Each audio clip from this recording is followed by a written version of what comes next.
Hello, this is Dattaji and I am preaching the spiritual knowledge of Sri Datta Swami.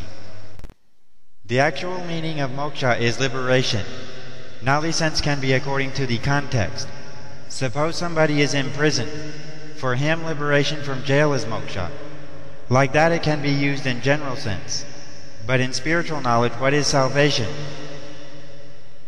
Liberation from worldly bonds is liberation. When the bond is formed with the God, the other bonds cannot stay.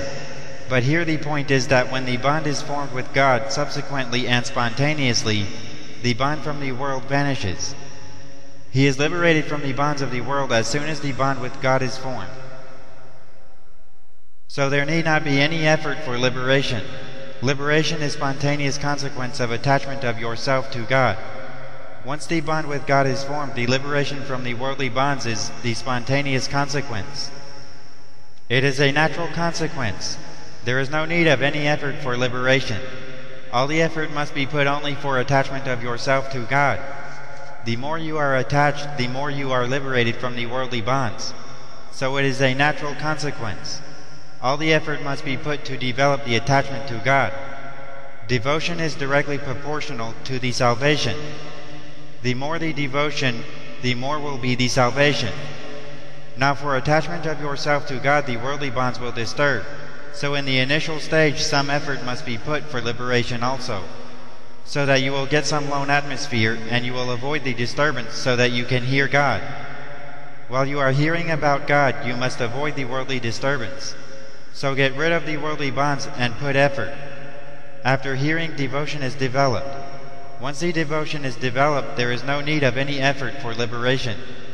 Liberation is a spontaneous consequence. Initially, some little effort is needed for liberation to develop devotion. So the definition of liberation in the context of spiritual knowledge is the liberation from the worldly bonds, which is a spontaneous consequence of devotion to God.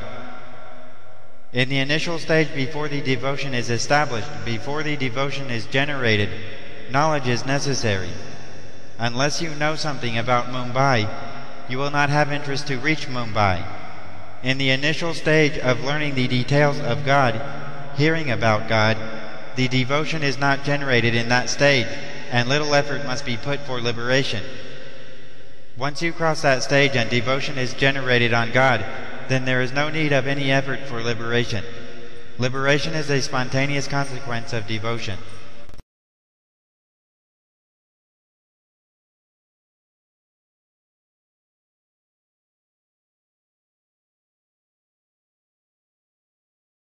Datta Datta అంటే చాలు, దత్త పిచ్చి ఉంటే చాలు. యంత్రమేలా మంత్రమేలా తంత్రమేలా జపములేలా, గురువులేలా పూజలేలా భజనలేలా యాత్రలేలా, యోగమేలా ధ్యానమేలా యజ్ఞమేలా నిష్ఠలేలా, గుడులు ఏలా మడులు ఏలా ముడుపులేలా మునకలేలా. దత్తా దత్తా అంటే చాలు, దత్త పిచ్చి ఉంటే చాలు.